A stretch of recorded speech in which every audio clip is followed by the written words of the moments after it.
How many people like to keep their joint off of yellow and into the green? Facts. I'm chronic with that to the extent. So, You see where my charger at? so in the spirit of that, I want to capture this moment while you folks are eating. Now, there are a couple of things that I want to capture, and I want to leave you with something. What I would like to leave you with is something of a commitment that you will make to yourself.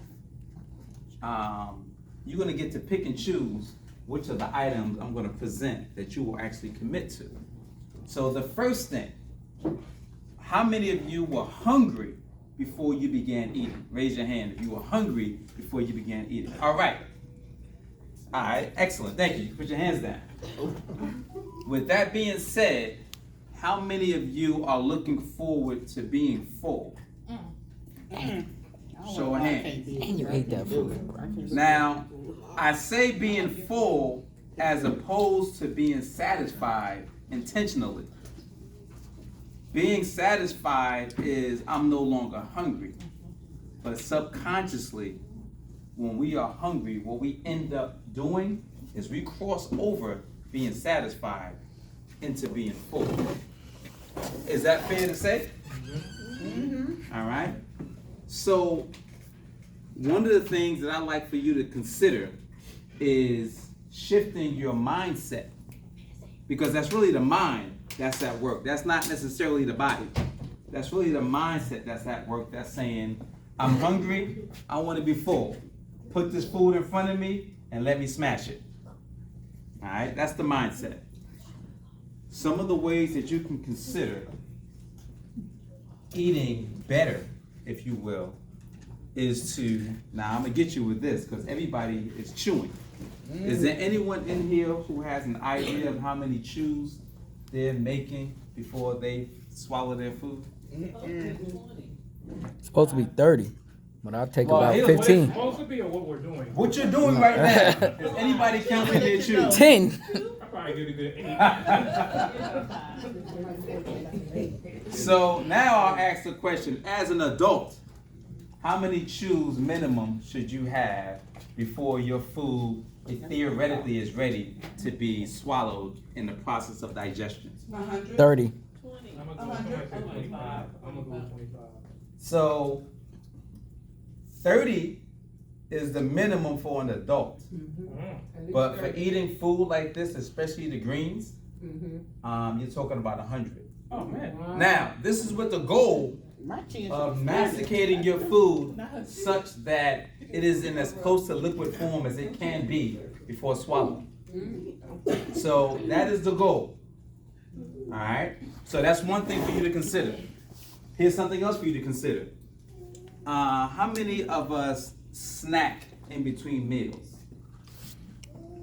Now, this is a safe space. All right. So when I ask you this question, feel comfortable leaving judgment out the room. Raise your hand if you are proud of the snacks that you consume on average. Frontin'. What I mean by that is respecting the moods that we're in. Sometimes we want something crunchy that we can reach with our hands, right? Sometimes we want something sweet, right? What else do we want? What other snacks are you rocking with? Savory, salty, Crunchy. sweet, crunchy. Healthy. How about that? All right, so let me ask you this question. What would you consider to be a healthy snack? All right. Almonds. Nuts. All right. Granola. Popcorn. Granola. Granola. Yeah. All right, now let's hear the snacks that maybe you don't eat, but you know that people eat that are not great. Fried chips. Chips. Right? Takis, chips. Donuts. Cheetos. Apple crullers. Cinnamon rolls. Yo, everybody need mothers. Do y'all know that there are companies like, what's the company that, Westinghouse. I don't want to use Westinghouse. I want to use Philip Morris. Philip Cigarettes. Morris has invested in. Can you snatch it on up, please? Philip Morris has invested. Now, Philip Morris, what does Philip Morris make? Cigarettes. And what's the one thing about cigarettes that you think about? Cancer. Addiction. Addiction is the word sound I was looking for. So Philip Morris is in the food business as well. They're in the food business because they want us to be addicted to the food. So the same way they don't care about us with respect to cigarettes, they don't care about us with respect to food. So I am not going to sit here and ask you to not eat your cinnamon bun or your Takis or your what other things? Crullers. Your what is it? Donuts. Donuts. See, look, he don't even know. It ain't even in my man vocabulary. He like, what is that? Now, understand this. I haven't had meat since 1992. Okay? My frame is the same as when I ate meat. In a moment, you'll see my mother. My mother is 76. Yes. Beautiful. So when you see her, you'll see the same frame that I'm operating out of. That doesn't mean that I can't eat badly. All that means is it's not necessarily visibly showing. So you don't want to get caught up in how you look physically. What you do want to consider is what you're doing, what you're basically being more conscious of what you're putting into your body. The reason why I shifted to the snacks is because remember the first thing I talked about? What was the first thing I talked about? Conscious. Being hungry.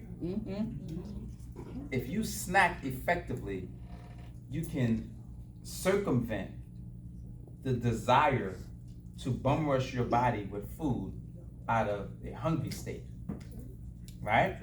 So if you're snacking, Western medicine tells us that we should eat small meals periodically throughout the day, yes? Yes. Right? So those snacks can count for some of those meals. And if you're not hungry, then you're not necessarily going into smash mode when it's time to eat. So I would like for us to strategize on our snacks so that we can minimize the chance of being hungry. Because there's some of us who want to eat better, right? Raise your hand if you want to eat better. Raise your hand if sometimes hunger gets the best of you and you put that aside. So I would like for us to consider how we can minimize being in that state of hunger, and that's where snacking is going to help us. That's where snacking is our ally. All right? So that's two things you have. You have chewing your food, and actually now let me break down chewing your food a little bit more so you can consider that. The reason why you want to chew your food more effectively is because if you're chewing your food more effectively, you will enjoy it more. And you will also catch up with being satisfied versus waiting until you're full. It takes 30 minutes for your body to realize you're full. 30 minutes. But if you can chew your food and enjoy your food, you won't get to being full. You'll stop at satisfaction. And you'll be a controlled eater. That's what I'm about to do. All right. Are you counting? Hey, are you counting? I'm doing it right now. All right. All right. So we have next some of the things that you want to consider is drinking. Now, no, before I get to drinking, thank you for doing that. Before I get to drinking, let's talk about sugar. Now, who in here loves sugar in some form or fashion? Alright. What I would like for you folks to commit to is not going meatless, is not going in a direction away from your Takis and your cinnamon buns and your elephant ears and your Pepsis and whatever it is that you are enjoying. But what I'm asking you all to do is consider being better, making better choices.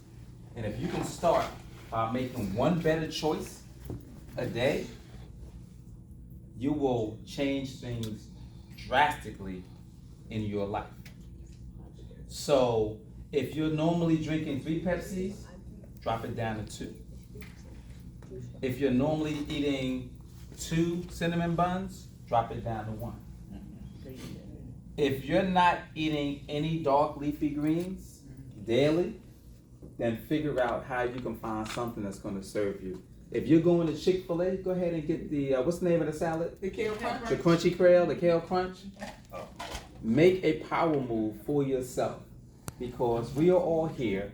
We are in this fabulous room. We are experiencing this fabulous energy with each other. We're sharing this energy over the food we eat. But sincerely, it's a blessing to be alive and well. Amen. But we cannot take that for granted. And what we're doing right now with the food is essential. The only other thing that I would ask you to consider committing to is, can you make one more run downstairs? Hassan. I can go. You want me to go? Yeah, please, 'cause I can go. Here, let me just make sure, I didn't play myself, make sure that's what that is, please. I forgot the last thing I just said to you. promise yourself to do. Breathing. Don't stop there. And what I mean by that is a lot of us, like none of us technically, unless you know you have been intentionally breathing. Is that safe to say? Fact. All right. So No at the cap. point where we can heighten our awareness as it relates to this aspect of living.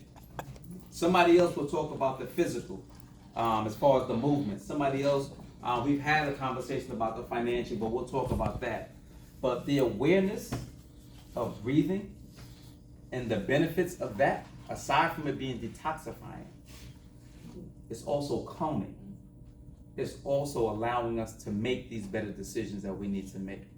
So I would encourage you to breathe, and what I would like to do is just show you a quick demonstration. I'll ask you to join in. One method of breathing is to breathe in for 7 seconds and out for 14. You can do it through the nose or through the mouth. But I will tell you how I utilize this in a given day.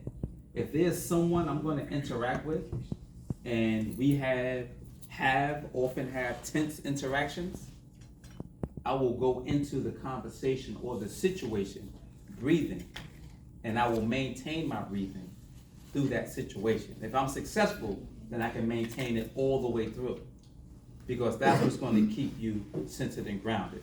So I'm going to ask everyone, we're going to do 3 rounds, so obviously it's going to take 14, 42, it's going to take 84 seconds. If I can do this for 84 seconds with you folks, and then close it out. So, I'll show you the first one. You can open your eyes or keep them closed, but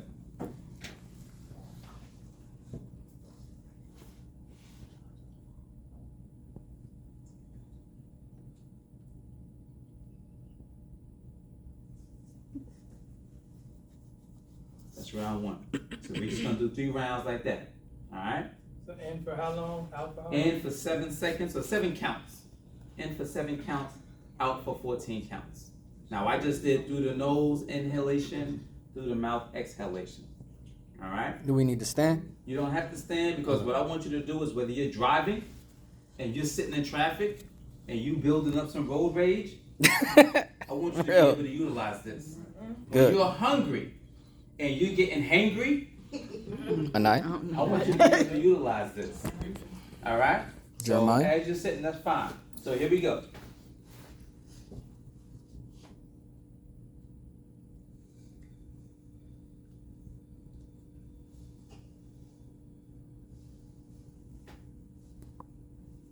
It's 1.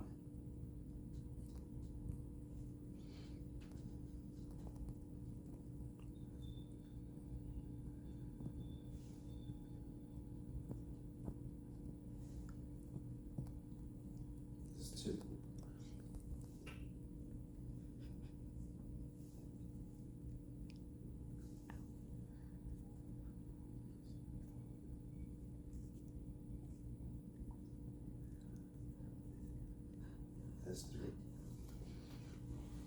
even though I have eaten the way I have eaten for the past 30 years, that means nothing because this is a holistic process. When we talk about fit life, having health, wealth, and a lifestyle to enjoy it, if you are not well physically, you will not be able to enjoy the other aspects of it. So ideally, you can find at least one thing that I've talked about that you can commit to, and you can put some energy into celebrating your achievements. And if you don't achieve it today, then if indeed we are blessed with tomorrow, then we'll give it another shot tomorrow. But I am glad that you are enjoying the food and Yes, Lord. the energy that we provide, that we not provided, but really engaged in. And we couldn't do it without you. So thank you for being here. Thank you for allowing me to share with you. Beautiful. Thank you, Chef. Y'all. Go, baby. All right, so